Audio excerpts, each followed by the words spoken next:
banyak orang yang saya temui itu mereka bingung mencari peluang, Pak, itu anak muda, orang setengah baya, orang yang tua, sampai dengan usia mereka yang saya temui itu mereka masih bingung untuk mencari peluang. Padahal peluang itu ada di mana-mana. Di dunia pertanian itu kita bisa mengatur penghasilan kita sendiri. Mau sebulan 2 juta, 3 juta, 4 juta, 10 juta, 20 juta, 30 juta, bahkan lebih, itu kita bisa atur. Asalkan dengan cara yang benar, dengan menanam tanaman yang benar. Saya mengajak rekan-rekan sekalian generasi milenial membudidayakan jambu kristal, karena kita nanam jambu kristal itu sama dengan menanam duit. Seberapa banyak kita mau panen, seberapa banyak kita mau dapat duit ya, maka kita harus menghitung berapa banyak yang harus kita tanam. Nah, jadi kalau generasi muda yang kini masih berlomba-lomba, dia sudah kuliah, setelah lulus kuliah bingung dia cari kerja, mari kita bertani saja.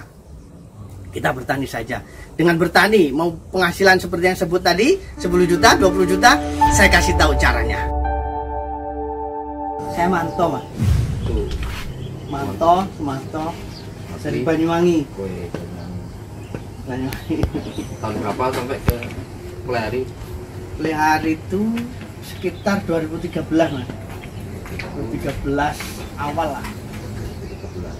Sekitar bulan, kalau saya tidak salah ingat itu Februari 2013. Langsung terjun di pembibitan apa jambu kristal ini kah atau enggak? Jadi sebenarnya saya ke Plehari dulu itu mau meneruskan usaha saya. Usaha saya dulu tuh kan jual beli ayam.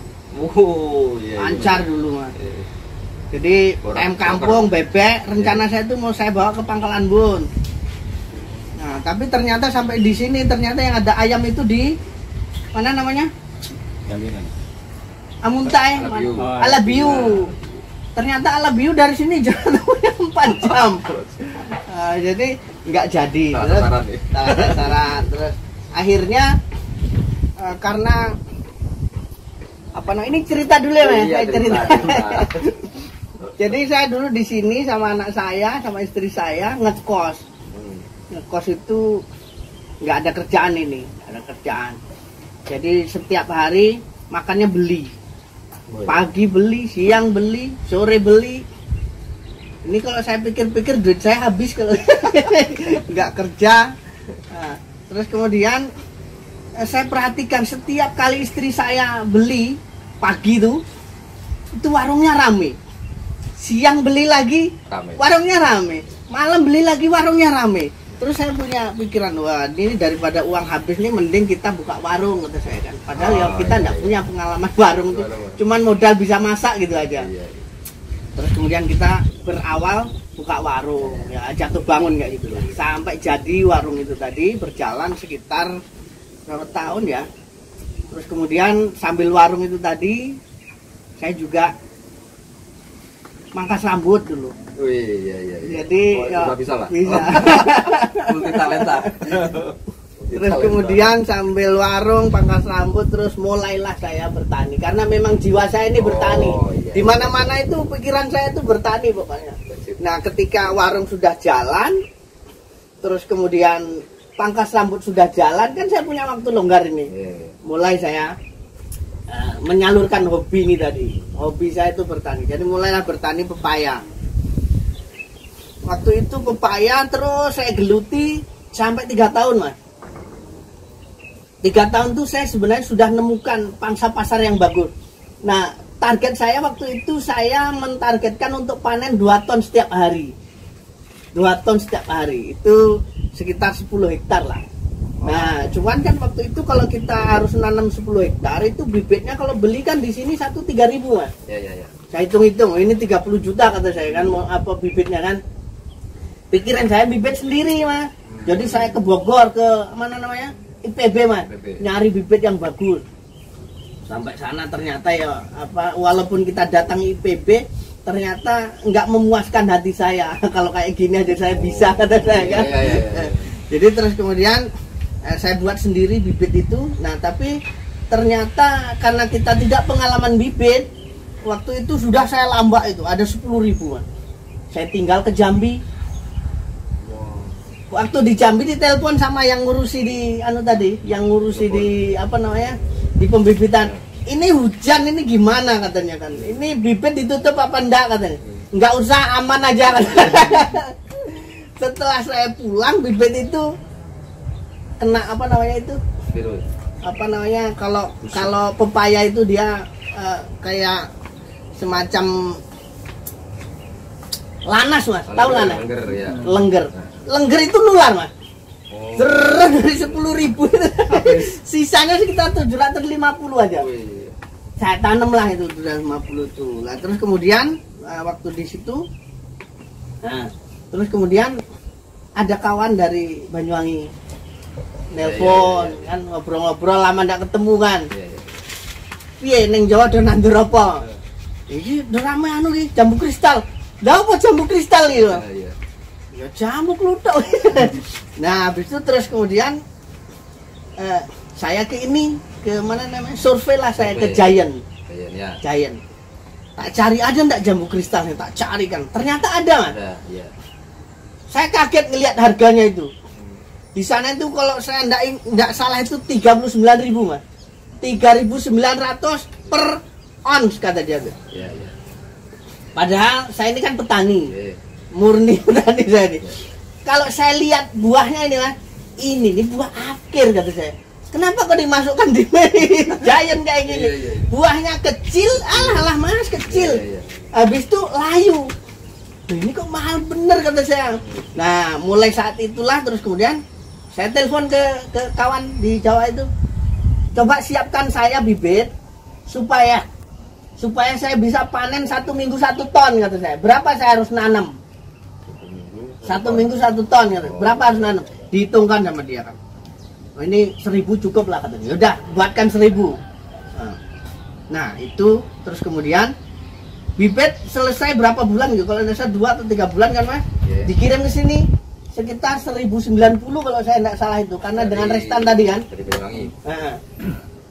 Begitu saya tangkar kan, saya tidak pengalaman ini. Balik lagi tidak pengalaman ini tadi. Dari 1.000 hampir 1.100 tadi, nggak sampai 600 Mas yang hidup.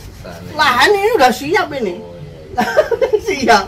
Nah, jadi itulah dulu di awal ketanam dulu itu. Nah, itulah dari awalnya saya memulai dari jambu kristal itu. Alurnya kayak gitu tadi. Sekarang sudah berapa hektar nih ditanam? Sekarang itu yang sudah ditanam tuh sekitar 4 hektar. Untuk kapasitas produksi? Kalau kita lagi musim panen gitu tuh bisa 500 sampai 1 ton per hari. Per hari 500 kilo sampai 1 ton setiap hari. Tapi itu enggak setiap hari sepanjang tahun, enggak. Nah, ini kan kita masih mempola supaya kita panen sepanjang tahun, enggak ada jeda. Target kita itu kisaran 300 sampai 500 kilo setiap hari tanpa jeda sepanjang tahun. Continue. Nah, jadi kalau 500 sampai 1 ton per hari itu kita punya jeda itu waktu kisaran 2 sampai 3 bulan di dalam satu musim. Jadi 1 tahun itu di kisaran 4 sampai 5 bulan lah. Itu jeda Mas. Kan sayang ini. Betul. Sayang. Nah, sayang. Jadi ini saya masih mempola, makanya tanaman saya ini tambah terus sampai target 300 sampai 500 kilo per hari tanpa jeda itu tadi nanti tercapai. Untuk pasar menjadikan nah gini Mas, unik ini Mas. Unik. Jadi uniknya itu gini. Kalau kita ngomongkan jambu kristal, sebenarnya kalau di Jawa itu Mas ya, kalau lagi musim, khususnya di tempat saya lah di Banyuwangi, itu kalau lagi musim 3.000, 2.500 masih kilo. Kalau lagi musim loh ya, itu kalau dapat harga 7.000 tuh, itu udah top benar. Sesekali ada 10.000, tapi belum tahu 2 tahun sekali belum tentu 10.000. Pokoknya yang rata-rata 5.000 lah. 5.000. Nah, jadi kalau ngomongkan pangsa pasar di sini, kita yang dihadapi itu sebenarnya berat. karena jambu dari Jawa itu datang terus ini. Ya, harganya murah Mas. Murah. Di Plehari ini aja kadang-kadang saya pernah nemui di tingkat pengecer loh ini Mas ya. Pengecer. Itu pernah 12.000 pengecer. Pengecer. Nah, jadi kalau pangsa pasar tuh gini, ketika saya awal nanam dulu, saya kan ada kawan pedagang buah ini, pengepul. Saya pesini, Mas, nanti kalau saya mulai panen, tolong dibantu ya, kata saya. Dibantu masar gitu. Ya. Oke, udah pesan beberapa bulan itu, ya aman aja ini. Ketika saya sekitar sebulan lagi mau panen, sudah saya kabari, Mas panen nih. Ya. Ketika saya sudah siap panen, terus ngomongkan harga, ditawar berapa? 9.000. Waduh, Mas lelek saman tawar sange iki. Lah wong ben bosak ning wit ki ora apa-apa aku lek. Ben wis bosak. Kelakon. Busuk beneran. Yang busuk waktu itu ya kalau seton lebih lah itu. Karena saya belum siap, karena saya ngandalkan kawan ini tadi. Jadi saya tidak persiapan. Jadi begitu itu apa ya? Kecewa sekali saya. Jadi ditawar 9, biarlah busuk beneran. Nah, setelah itu saya rintis perlahan-lahan. Banyak lah perjuangannya, pengorbanannya banyak. Alhamdulillah sekarang itu kita masih kekurangan buah, Mas. Ya. Dengan produksi yang kita punya itu, dengan potensi pasar yang kita punya itu masih kurang. Dengan harga yang ini yang menariknya ini. Yang menariknya itu kita harga buat sendiri. Iya, betul. Harganya buat sendiri. Karena kualitas kita pertahankan. Jadi kita buat sendiri, memang nggak ada standar harganya. Jadi harganya kadang saya jual 25, kadang 30. Iya. Ke kilo. Nah itu kalau pangsa pasar. Sedangkan itu kan di atas rata-rata pasar kita kan. Okay. Ya kenapa kita berani menetapkan harga yang tinggi? Memang standar pengelolaan kita itu memang saya buat semaksimal mungkin. Insya Allah jambu produksi dari kebun kita itu saya berani mengklaim untuk Kalimantan paling bagus. Keren. Bahkan kalau dengan kawan-kawan yang dari Jawa boleh lah ayo kita mana jambumu, ini jambuku, nah gitu. Ya, tapi itu memang kita berbiaya tinggi. Berbiaya tinggi. Jadi biaya pupuk, terus kemudian semprot, terus kemudian penanganan itu kita berbiaya tinggi. Tidak apa-apa, kita memang ingin menyajikan jambu kristal dengan kualitas yang bagus. Inklusif. Yang inklusif, yang paling terbaik lah. Jambu kristal Plehari. Jambu kristal Plehari. Jadi makanya saya kemana-mana yang saya bawa itu jambu kristal Plehari. Maksud saya itu supaya orang itu tahu kalau jambu kristal itu ada yang dari Jawa, ada yang dari Plehari. Nah, yang dari Jawa harganya murah, tidak apa-apa kalau mau beli jangan murah dia. Nah, tapi kalau dari Plehari tidak apa-apa, mahal. Jadi orang harus paham kalau jambu dari Plehari mahal harganya. Kualitasnya tapi coba dulu. Rego nggawa rupa. Kayak gitu. Jadi masih pembibitan juga siap nih. Pembibitan siap. Jadi karena kita memang mempersiapkan untuk perluasan lahan, untuk target kita itu kan kita mau buka beberapa tempat untuk agrowisata. Jadi kita menyiapkan bibit juga banyak. Nah, jadi kita juga merangkul kawan-kawan petani yang ingin bergabung bersama kita. Hanya saja kalau dia nanti menginginkan penjualannya balik ke kita, tentu SOP-nya harus mengikuti. Jadi kalau mengikuti, insya Allah nanti bisa masuk. Karena pangsa pasar kita kan sudah tahu kalau jambu kristal Plehari seperti ini. Kalau dia berbeda, dia akan tahu pelanggan ini. Berarti terbuka kemitraan juga. Sebenarnya bukan kemitraan, tapi kalau ada kawan-kawan petani yang ingin juga menanam, silahkan, monggo. Kita menyiapkan bibit dan kita siap pendampingan berdasarkan SOP kita. Barangkali menjaga kualitas daripada produk kita. Supaya ketika dia panen, nah nanti barangnya sama dengan punya kita. Jadi kalau sudah sama, kita masarkannya kan nggak susah lagi. Sudah punya pasar untuk penjualan. Oke, kita lanjutkan kembali ngobrol santai kita bersama pemilik kebun jambu kristal Klehari. Kita sekarang mau nanya-nanya nih yang dari bibit. Nah, itu untuk bibit kayak apa nih, Pak? Berapa kisaran harganya, dengan umur berapa, ukuran berapa? Nah, ini bisa di-share nih untuk teman-teman yang mungkin mau minat untuk tanam jambu kristal dari bibit budaya Pak Suwanto. Silakan untuk harga. Baik, Untuk sekarang kita ngobrol mengenai bibit ya Mas ya. ya kualitas dan Sebelum kita ngobrol mengenai bibit, saya cerita dulu. nah cerita lagi nih, panjang ini Cerita lagi. Karena dari sini, dari cerita inilah munculnya apa namanya kisah ini Gitu tadi. ya, betul. Jadi dulu ketika saya membeli bibit itu satu itu harganya 20.000 Mas.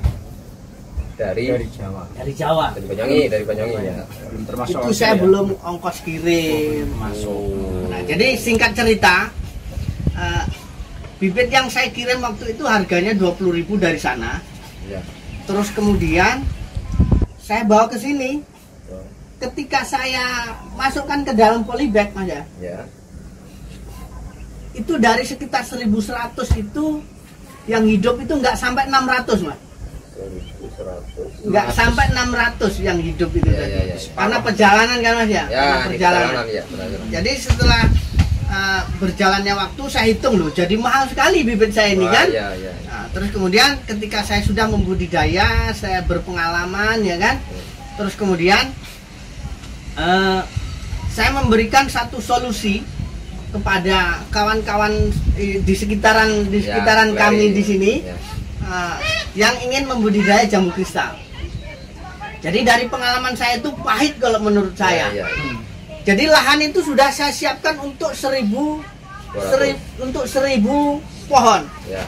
Itu sudah saya bajak jadi tinggal tanam Mas. Tapi ternyata begitu bibitnya yang hidup cuma sekian tadi. Iya, Jadi iya. apa lahan saya ini Kosong. tumbuh rumput lagi nih. Ah, ya. Tumbuh kalau rumput bisa saya Ya. bisa saya kondisikan. Tapi yang menurut saya itu merugikan itu adalah ketika setahun kemudian saya kan mulai panen Mas. Oh iya, ya, setahun. dari Seharusnya tanam. kan saya panen banyak ini tadi. Iya, iya, iya. Lah panen cuma 600. Nah, yang 400 kemana? Belum panen. Nah, itu merugikan sekali bagi saya. Saya hitung itu rugi. Nah, jadi terus kemudian dari pengalaman saya itu tadi saya memberi solusi ke rekan-kawan. Maka saya ketika menjual bibit itu saya kasih solusi. Kalau mau jaminan atau mau jual lepas kata saya kayak gitu. Oh, Tapi iya, iya. kalau menurut saya dari pengalaman yang sudah kata Oke. saya kan mendingan ikut aja program saya. Hmm. Jadi kalau sampai tanam 100 batang misalnya kan, yang hidup ya 100. Oh, Gitu. iya, iya, iya. Karena yang mati akan saya garansi Garansi. sampai nanti produksi. Oh, Nah, iya, kayak iya, gitu. keren. Nah, jadi kalau pengalaman saya dulu itu pahit. Harusnya panen 1.000, ternyata yang panen cuma nggak sampai 600. Iya, iya, iya. Gitu. Jadi memang saya menetapkan harga bibit itu di atas harganya dari kawan-kawan pedagang bibit Mas. Dari kualitas tadi. Karena kalau dari kawan-kawan pedagang bibit itu tadi memang ada beberapa varietas jambu kristal kan Mas ya. Oh, ada beberapa. iya. Terus kemudian di sana ada yang dari okulasi, ada yang dari cangkok. Ah, iya. Nah, jadi kalau untuk jambu kristal itu sebenarnya yang bagus itu dari cangkok karena dia tidak akan berubah lagi. Tapi kalau yang dari okulasi itu tadi, pengalaman kawan-kawan yang di Jawa itu dia berpotensi untuk berubah. Nah, yang dijual kawan-kawan yang dari penangkar bibit, penjual khusus bibit, mereka nggak Ya. bertani, itu adalah kebanyakan bibit yang dari okulasi. Mereka jual harganya agak murah. Nah, jadi kalau yang dari kita ini pohonnya seperti ini Buahnya. produktivitasnya, Ya. seperti ini kualitas buahnya, harganya segini kan. Oh, iya. Jadi memang saya jual itu rata-rata untuk eceran itu 50.000. 50.000 ukuran Ukurannya itu segini Mas, tinggi berarti 70 sekitar segini lah 70 pokoknya. 70 cm. Karena kalau kita ngomongkan bibit itu kan nggak bisa muncul harganya aja kan. ya. Karena ini tumbuhan kan, bisa dia tinggi. Kalau dibilang segini, jadi untuk ukuran sekitar segini itu ideal untuk ditanam. Itu kita jual dengan harga 50.000. Kalau untuk reseller, kita juga melayani reseller. Reseller kita itu 40.000. Untuk skala petani 40.000 juga. Oh iya. Itu dengan jaminan hidup, Mas. Hidup. Jadi kalau misal ditanam dengan SOP 100 dengan SOP yang kita tetapkan, ada yang mati kita ganti. Keren. Jadi kawan-kawan petani enggak mengalami resiko seperti yang saya alami dulu gitu. Banyak di belakang sudah. Nah, kalau ini yang di belakang kita ini, Mas, ini Red Diamond, pernah dengar? Nah, baru ini. Red Diamond. Jadi Red Diamond itu adalah sebenarnya kristal merah. Nama kerennya dibilang Red Diamond. Jadi kemunculan Red Diamond itu sekitar 3 tahun yang lalu, Mas. 3 tahun yang lalu itu satu batang waktu itu masih di kisaran 300 ribuan. Saya belum beli waktu itu. Ketika 300.000 saya belum beli. Ini kan maunya kalau saya beli ini kan banyak gitu kan. Nah, jadi waktu itu masih mahal. Terus kemudian berangsur-angsur ke sini sudah mulai murah sehingga sekarang saya tanam. Saya ketika beli waktu itu masih kisaran 200.000 sudah ongkos kirim. Sampai sini sudah. Sampai di sini. Itu Red Diamond, kristal merah. Jadi ada bedanya, Mas. Kristal merah biasa. Dengan Red Diamond ini tadi. Kalau kristal merah biasa saya punya, itu dia besar dari Banyuwangi itu, besar menarik, Mas. Tapi banyak bijinya ini. Banyak bijinya. Tapi kalau yang Red Diamond nih, dia bentuknya bagus, warnanya merah, rasanya lebih manis daripada yang jambu kristal yang putih. Biji kurang. Bijinya sedikit, seperti jambu kristal yang biasa. Itu Red Diamond. Itu untuk tahun ini kita lagi kembangkan. Tapi berarti belum mengeluarkan untuk bibit. Bibit ada. Sudah ada. Untuk kisaran harganya kita jual 75.000, Mas. Sama dengan ukuran yang kristal putih. Segini. Nah, ini. Yang kristal putih sama kristal putih. Yang di sana. Iya. Segini. 75.000. Itu Red Diamond. Red Diamond itu dia nanti saya enggak ada anunya. Kalau fotonya ada, nanti tak kirim fotonya. Siap. Fotonya ada. Itu kemarin kita panen beberapa biji. Jadi jaminan nanti kalau mau teman-teman mau nanam, jadi dijamin hidup. Jadi kalau beli 10 dijamin hidup 10. Kalau ada kematian, kalau mengikuti SOP dari beliaunya itu diganti. Jadi nggak khawatir berarti ya petani beli itu nggak khawatir jadi kan? Jangan khawatir. Ini rata-rata kan. Kalau untuk langsung di kisaran Plehari, alamatnya mana ini? Kalau untuk langsung datang ke kontaknya langsung nih. Kita sebenarnya juga kalau untuk kebun itu kawan-kawan itu atau pengunjung itu bisa cari di Google Map. Itu agrowisata jambu kristal Plehari. Itu nanti ketemu di kebun. Nah, tapi kalau mau berkunjung ke tempat saya itu melihat bibit-bibit, itu alamat kami itu di Jalan Ki Hajar Dewantara. Manaran Plehari. Gang Makmur. Udah ketemu insya Allah nanti. Jadi di Jalan Ki Hajar Dewantara, Gang Makmur, Manaran Plehari. Jadi siap. Nomor telepon mungkin? Nanti di atau nomor telepon bisa dilihat di deskripsi nanti.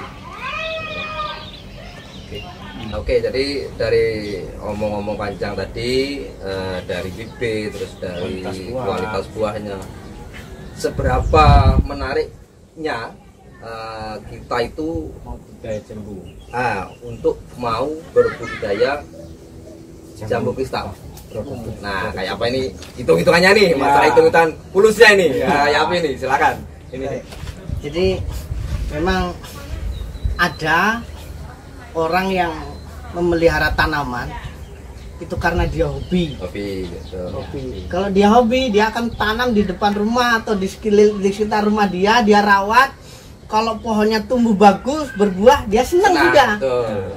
Ada juga orang yang memelihara tanaman itu karena dia lihat dari sisi ekonomisnya. Ekonomis, hasil, betul. Seperti saya ini sebenarnya nggak pengen nanam jambu kristal itu, Mas. Oh. Saya cuma pengen duitnya aja. Cocok, iya. Mantap. Kalau dengan nggak nanam jambu dapat duit, dah, ya sudah usah lah nanam jambu. Keren. Iya, betul. Jadi nggak menarik sebenarnya jambu kristal itu. Yang menarik itu duitnya. Jangan gampang itu.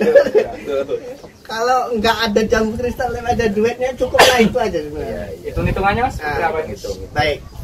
Jadi jambu kristal itu satu tumbuhan buah yang menurut saya itu menarik sekali.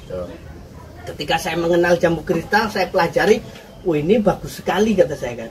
Karena sebenarnya dia itu di tahun pertama itu dia sudah mulai berproduksi. Tanaman mana? Tanaman buah jangka panjang yang bisa berproduksi dari 1 tahun. Sawit 5 tahun dia baru panen. Apalagi alpukat. Alpukat itu 4 tahun 5 tahun baru panen. Jeruk itu 3 tahun baru panen. Apalagi coba. Ya, kalau jambu kristal di tahun pertama itu sudah mulai berproduksi, Mas. Nah, oke. Itu karena kalau masih setahun dia masih kecil pohonnya, tentu produksinya kecil. Sekarang kita omongkan aja langsung ke produktivitas dia yang optimal. Jadi jambu kristal ini asalkan dirawat dengan benar. Kalau menurut saya jarak tanam ideal itu adalah 4 kali 5 meter. Ada yang nanam 3 kali 4. Ya, 3 kali 4 terlalu rapet dia, karena pohonnya dia bisa besar. Oh iya. Jadi kalau ditanam dengan 4 kali 5 itu menurut saya standar. Ada yang menanam lebih lebar, nggak apa-apa kalau lahannya luas kan nggak apa-apa. Itu lebih bagus. Tapi dengan 4 kali 5 itu sudah ideal. Dengan ditanam di 4 kali 5 di usia 3 tahun, Mas. Di usia 3 tahun itu produktivitasnya itu per pohon bisa di kisaran 50 sampai 100 kilo per pohon. Per pohon. Setahun ya? Enggak, satu musim. Jadi satu musim. Kalau saya ngitungnya itu sebenarnya satu musim jambu kristal itu 2 kali. Satu musim 2 kali. Ya. Jadi setiap kali, walaupun dia ini bukan buah musim loh, Mas ya. Itu kita bisa buahkan kapan saja kita mau. Oh iya. Jadi dia bukan buah musim. Tapi saya menghitungnya untuk produktivitas ini setahun bisa panen raya 2 kali. Itu produktivitas di usia 3 tahun ke atas. Nanti tambah ke sana insya Allah tambah banyak lagi. Itu kisaran 50 sampai 100 kilo per pohon. Itu 1 tahun. Itu 50 sampai 100 kilo per pohon satu musim. Setahun 2 kali kan? Nah, terus kemudian itu produktivitasnya. Sekarang kita membicarakan mengenai harga. Harganya kalau produktivitasnya 50 kilo tapi harganya 3.000 kan ya sedikit juga kan. Sedikit juga. Tapi untuk kita di Kalimantan harga ini masih bagus. Masih bagus. Harga paling rendah. Kita itu menjual eceran itu harga paling rendah 25.000. 25.000. Jadi untuk reseller itu 20.000. Jadi saya menetapkan harga itu reseller 20.000. Jadi produktivitasnya misalnya dia satu pohon 50 kilo, berarti 1 juta satu pohon satu musim. Jadi satu pohon itu kalau 1 tahun ya bisa kisaran 2 jutaan lebih lah. 2 jutaan lebih per pohon. Pohon itu per tahun. Jadi dengan produktivitas dengan jarak tanam 4 kali 5 itu tadi, berarti kan dia 500 pohon per hektar.